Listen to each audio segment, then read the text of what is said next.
संगत, आप सभी ब्रह्मज्ञानी संत हैं, महात्मा हैं।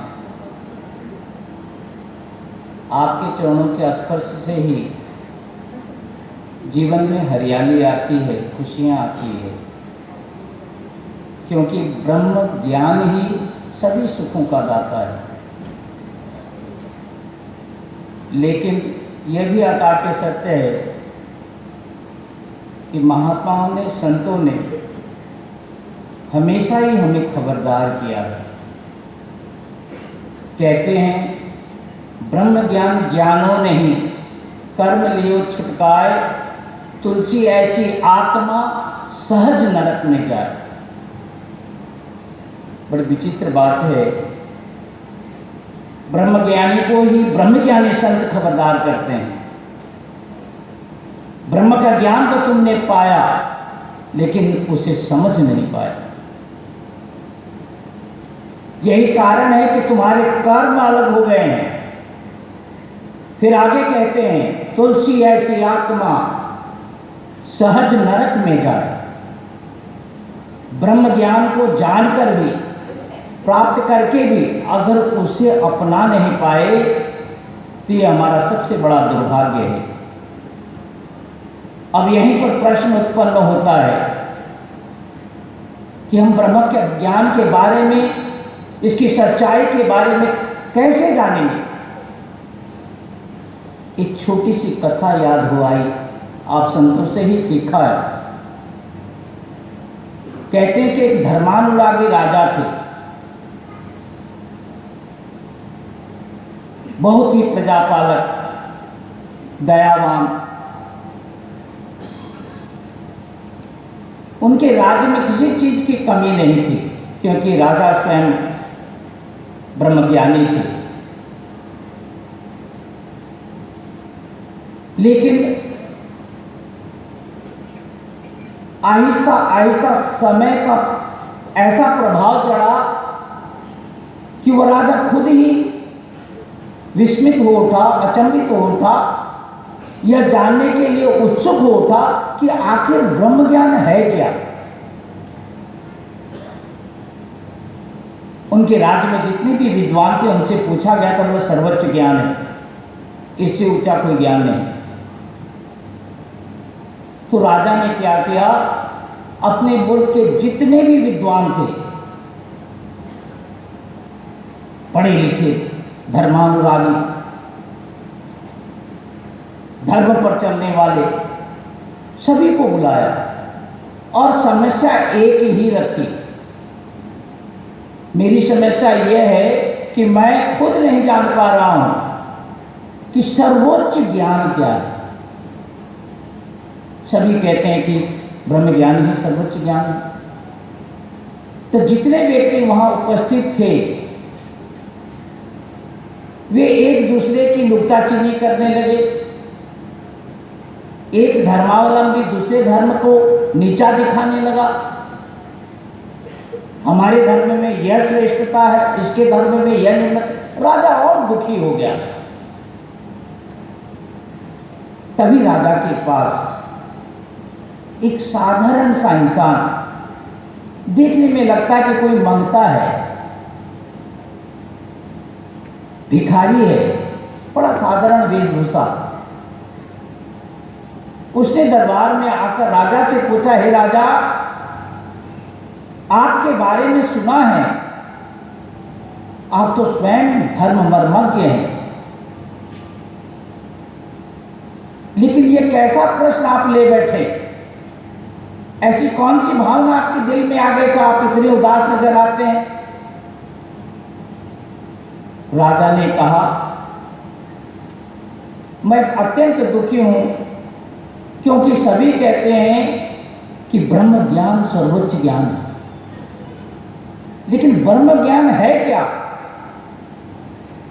इतने विद्वान आए, इतने धर्मानुरागी आए, ये तो आपस में ही लड़ते झगड़ते हैं। तो मैं ब्रह्म ज्ञान किसे समझूं, सर्वोच्च ज्ञान किसे समझूं? वह संत मुस्कुराया, अच्छा ये बात है गलत प्रश्न करोगे तो मन में तो अशांति होनी ही है। राजन, तेरा प्रश्न ही गलत है। ज्ञान सर्वोच्च या निकृष्ट नहीं होता, ज्ञान ज्ञान है। ऐसी भावना तुम्हारे हृदय में कैसे आ गई? राजा ने कहा, मैं समझा नहीं। आ मेरे साथ उस नदी के किनारे, तुझे मैं बताऊंगा उस सर्वोच्च ज्ञान क्या है। राजा ने कहा, कैसा विचित्र व्यक्ति है, अरे यहीं बता दे भैया। बोला कि नहीं, चलो उस नदी के किनारे। राजा जिज्ञासु था, वो चल पड़ा। नदी के सामने आकर उसने राजा से कहा, है राजा, मुझे नदी के उस पार जाना है, नाव मंगाओ। राजा ने इशारा किया, बड़ा सुंदर नाव सामने आकर, नहीं, इस नाव में अनेक खामियां है, कमी है, मुझे ये नाव अच्छी नहीं लगी, दूसरा मंगाओ। राजा था, उसने दूसरा और सुंदर नाव, लेकिन एक ना एक नुक्स निकालकर, गलती निकालकर ठुकराता गया, इसमें ये कमी है, इसमें वो कमी है। अंत में राजा को भी थोड़ा सा क्रोध आया। फिर उसने आदेश दिया अपने सेवकों को कि जाओ, मैं जिस नाव में नौका विहार करता हूं, जो राज का सबसे सुंदर नाव है, उसे लिया। उसे लाया गया, राजा का नाव लाया गया। राजा के नाव को देखो, उसने उसमें भी नुक्स निकाल दी। ये ठीक नहीं है, इसका आगे बहुत ऊंचा है, पीछे बहुत नीचा है। अब राजा को क्रोध आ गया। सुनिए, पहली बात तो मैं आपको ये बता दूं, ये नदी इतनी बड़ी भी नहीं है, इसे तो आदमी तैरकर ही पार हो जाएगा। किसी भी नाव में आप बैठिए, आप पार हो जाएंगे। आप शाही नाव को भी, उसमें भी नुक्स निकाल रहे हैं। बात मेरे समझ में नहीं आई। बोला, यही सर्वोच्च ज्ञान है। अब की बात तो राजा और ही विपरीत, एक कैसे पागल से पाला पड़ा है। बोला, यही सर्वोच्च ज्ञान है। जब कोई भी साधन न हो तो इंसान क्या करता है, खुद तैर कर भी नदी पार कर लेता है। ब्रह्म ज्ञान को जानने के लिए, समझने के लिए तुम्हें किसी भी सहारे की जरूरत नहीं, किसी भी विद्या की जरूरत नहीं। तुम्हें खुद ब्रह्म ज्ञान पर चलना होगा।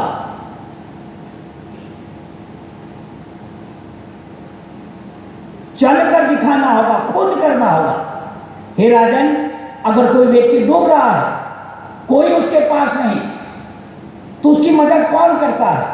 बोलो, वो आदमी खुद करता है, वो खुद हाथ पैर फैलाता है, किसी सहारे की को प्राप्त करने की कोशिश करता है। वो किसी के सहारे के लिए मोहताज नहीं होता, वो खुद करता है। ब्रह्म ज्ञान भी ऐसा ही है। जब हम खुद उस पर चलते हैं,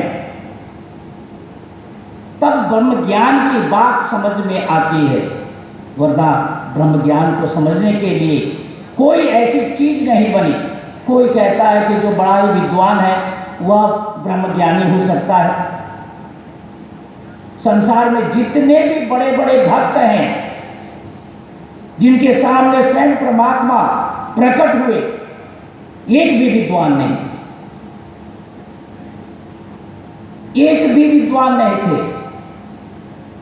माता सबरी ने कौन सा यूनिवर्सिटी पास किया था? तो जंगल में भीड़ नहीं थी, लेकिन मतंग ऋषि जैसे ऋषि भी उनके सामने नतमस्तक हो गए और उनको ब्रह्म ज्ञान समझाने के लिए स्वयं निराकार परमपिता परमात्मा को श्री राम का रूप धारण कर धरती पर आना पड़ा। चलिए, तो पौराणिक बातें हैं, बहुत सारी हैं। स्वामी विवेकानंद को देखिए, वो एक ही प्रश्न करते थे, जिस प्रकार मैं तुम्हें देख रहा हूं, उस प्रकार क्या परमात्मा को देखा जा सकता है? अगर हाँ, तो चरणों को छूकर प्रणाम करूंगा, मस्तक धरूंगा, अगर नहीं तो ठीक है, आप अपने रास्ते। जब परमहंस देव जी के बारे में उन्हें पता चला तो क्रोधित हो गए। और एक अनपढ़ अशिक्षित व्यक्ति ब्रह्म ज्ञान के बारे में क्या जानेंगे? लेकिन जब उन्हें कहा गया कि नहीं, जाकर तो देखो, उनसे मिलकर तो देखो, तू प्रश्न पूछ कर तो देख। पूछा तो उन्होंने कहा, नरेंद्र, जिस तरह तू मुझे देखता है, मैं तुझे देखता, उसी प्रकार परमात्मा को देखा जा सकता है। वो पढ़े लिखे नहीं थे। रैदास, कबीरदास कौन से पढ़े थे? कबीरदास ने तो स्वयं लिखा है, मसी कागज छोयो नहीं, कलम गयो नहीं हाथ। मसी कागज छोयो नहीं, कलम गयो नहीं हाथ। मसी कागज, दावा, स्याही, कलम को छुआ तक नहीं। और उनकी आज एमए तक के विद्यार्थी उनके दोहों को पढ़कर समझ नहीं पाते। उन्होंने अंदर झांक कर देखा था, कर्म करके देखा था, तब जाकर उन्हें ब्रह्म ज्ञान की सूझी हुई। एक संत स्वामी विवेकानंद जी एक नदी के किनारे बैठे नाव का इंतजार कर रहे हैं, तो एक साधु आया और चलता हुआ वो नदी पार गया और चलता हुआ वापस आ गया और लगा स्वामी विवेकानंद को खरी खोटी सुनाने। शिकागो धर्म सम्मेलन में जाकर लेक्चर दे दिया धर्म के बारे में। तो अपने आप को महात्मा बनने के लिए शक्ति चाहिए। बोला, वही ये आपने शक्ति कैसे सीखे? बोला, 30 बरस लगे, 30 बरस, तब मैंने ये शक्ति प्राप्त की, मैं पानी में चल सकता हूँ। स्वामी विवेकानंद मुस्कुराए, बोले 30 बरस लग गए? जो काम 2 आने में होता है, अभी 2 आना, तो आ रहा है नाविक, उसे दूंगा, नदी पार कर जाऊंगा, फिर लौट कर भी आ जाऊंगा। तुम्हें तो 30 वर्ष बिता दिए, अब बाकी का जीवन तू बिताएगा लोगों को दिखाने में कि देखो मैं नदी कैसे पार कर जाता हूं। क्या किया तूने इंसान के लिए, मानवता के लिए? एक जड़ी बूटी ही खोज लेता, किसी बीमारी को भाई ठीक कर देता, इतना जीवन बेकार कर दिया। ये है ब्रह्म ज्ञान, ये है ब्रह्म ज्ञान। वो व्यक्ति सिर झुका गया। आज हमारे साथ भी वही बातें हो रही हैं। हम संसार को देखते हैं, उसने ये नहीं किया, उसने ये अच्छा नहीं किया, उसने वो अच्छा नहीं किया, लेकिन अपने आप के अंदर झांक कर देखने की हिम्मत हम में नहीं। और यही कारण है कि आज चारों तरफ हाहाकार है। और गुरु की आवश्यकता के बारे में इसीलिए गुरु क्या कहता है, वही अपने आप को देख, अपने हृदय में झांक कर देख। जिस दिन तू अपने हृदय में झांक कर देखा, उस दिन तुम्हें ब्रह्म का राज साफ दिखाई देने लगेगा। फिर संसार की कोई ताकत ऐसी नहीं है जो तुम्हें रोक सके। भगवान बुद्ध के परम सिद्ध स्वामी आनंद, उन्होंने एक चट्टान को आदेश दिया, एक पत्थर के टुकड़े को आदेश दिया, ऐ पत्थर का टुकड़ा मेरे सामने आ। वो पत्थर का टुकड़ा चलकर सामने आया। स्वामी आनंद उस पर बैठ गया, बोले चल मुझे तथागत के पास ले चल। क्योंकि उन्होंने देखा था कि एक ढोंगी साधु हाथ ऊपर उठाता, एक एप्पल लाता दे देता लोगों को, हाथ ऊपर उठा लड्डू लाता दे देता, और वह भगवान बुद्ध की निंदा कर रहा था। शिष्य सब कुछ बर्दाश्त कर सकता है, लेकिन गुरु का अपमान कभी भी बर्दाश्त नहीं कर सकता। उन्होंने ऐसा करिश्मा दिखाया तो सभी उसको छोड़कर स्वामी आनंद के पीछे आ गए। भगवान बुद्ध ने जब यह देखा, सारी बातें समझ में आई, तो चुपके से आनंद को ले जाकर कहा, बेटा तुमने ब्रह्म ज्ञान को आत्मसात कर लिया है, इसलिए यह जड़ चेतन सभी तुम्हारे इशारे पे नाचते। लेकिन कल नया कोई मेरा शिष्य होगा, वो भी चाहेगा कि मैं भी पत्थर को आदेश दूं, क्या पत्थर इधर आ, तो पत्थर तो खिसकेगा भी नहीं, तो उसकी तो आस्था ही टूट जाएगी, समाप्त हो जाएगी। बेटा ऐसा कभी ना करना। प्यारी साथ संगत, आज हम बड़े भागों वाले हैं। कि हमें ब्रह्मज्ञानी गुरु मिला। और यही कारण है कि बाबा हरदेव जब तक थे हमारे साथ, उन्होंने सिर्फ एक ही बात कही, प्यार की बात कही, अपनत्व की बात कही, अपने आप को सुधारने की बात कही। तुम अपने आप को सुधार ले, जगत सुधर जाएगा। और यही ब्रह्म ज्ञान है।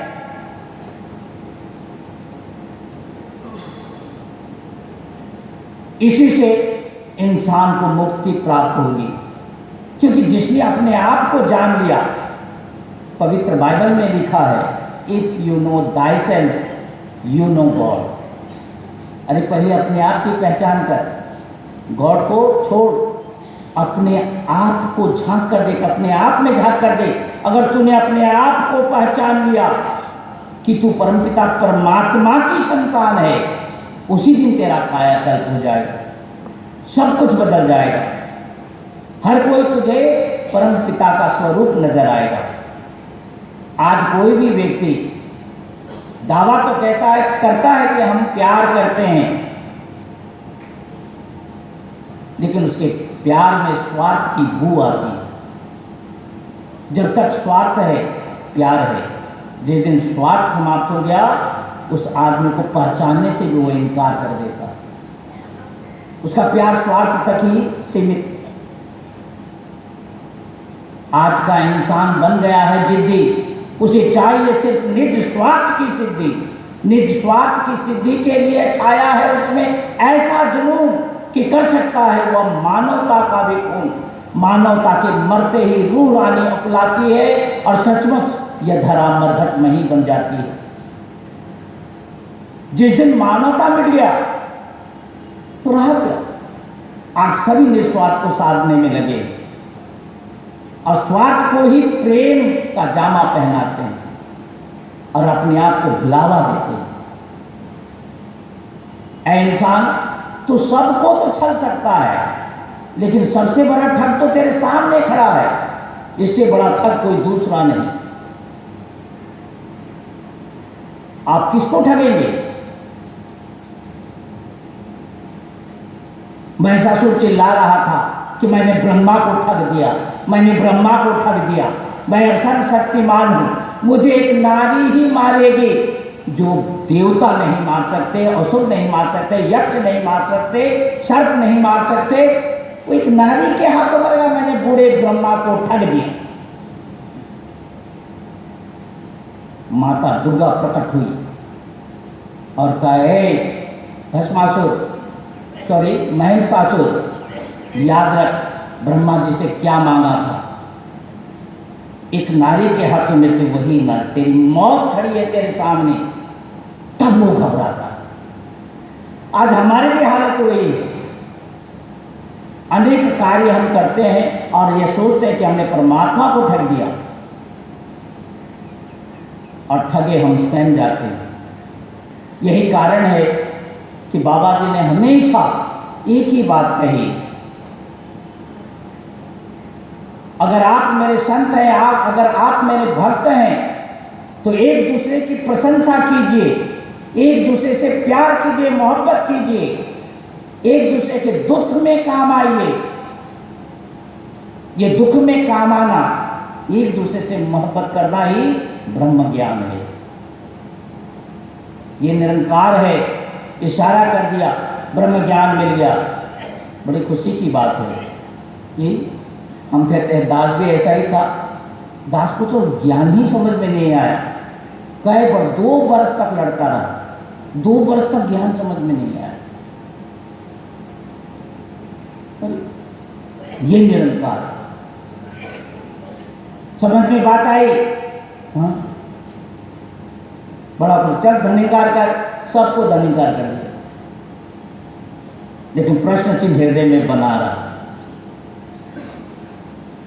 कौन निरंकार? कहाँ निरंकार? औरों की तरह खुश,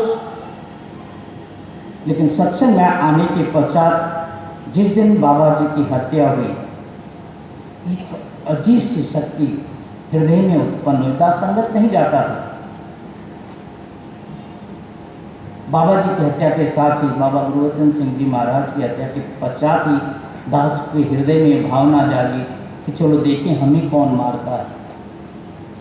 और आहिस्ता आहिस्ता इस ओर आप संतों की कृपा से बढ़ता आया हूँ और आज आपसे यही भीख मांगता हूँ, आशीर्वाद दीजिए, बल बुद्धि विद्या दीजिए, अंतिम सांस भी गुरु के चरणों में ही टूटे, ऐसे सोझी ऐसे मति दीजिए। साथ संगत जी प्यार और सरकार से बोलिए।